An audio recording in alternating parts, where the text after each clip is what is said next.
Thank you for choosing the iSpring UVF8 LED UV add-on kit. The kit is designed to be added to any water filtration system with quarter-inch tubing. Please follow the instructions in the video for proper installation procedures. Before we begin, carefully read the product introduction and operation requirements sections in the user manual.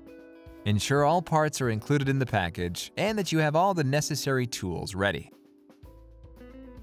The kit is designed to fit a quarter-inch tubing, and conversion fittings are required if this is to be installed in a system with a different tubing size.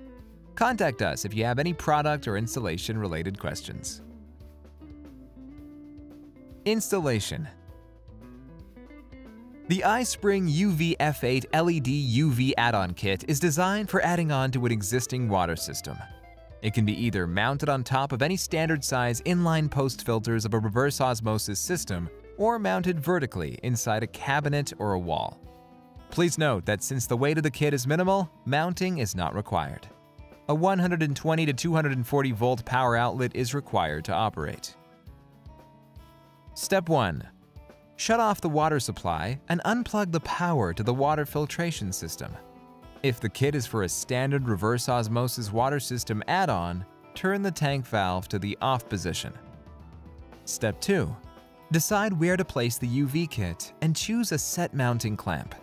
Install clamps to the UV light and mount it to the wall or clamp it to a post filter.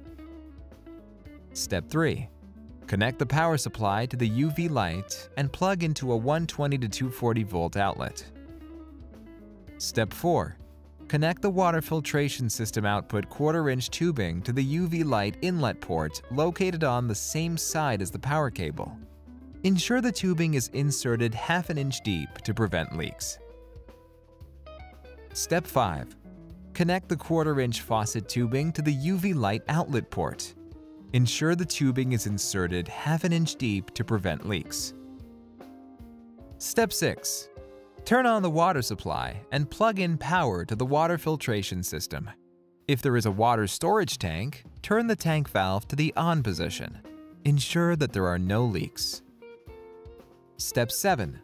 Turn on the drinking faucet. The status indicator will light up when water flows through the chamber. This indicates that the UV light is on and is working properly. Please note that the UV light only turns on when water passes by. Congratulations! Your iSpring UVF8 LED UV add-on kit installation is now complete. You can now enjoy clean and refreshing water from home. Please refer to the user manual or contact us directly if you have questions. Thank you for watching.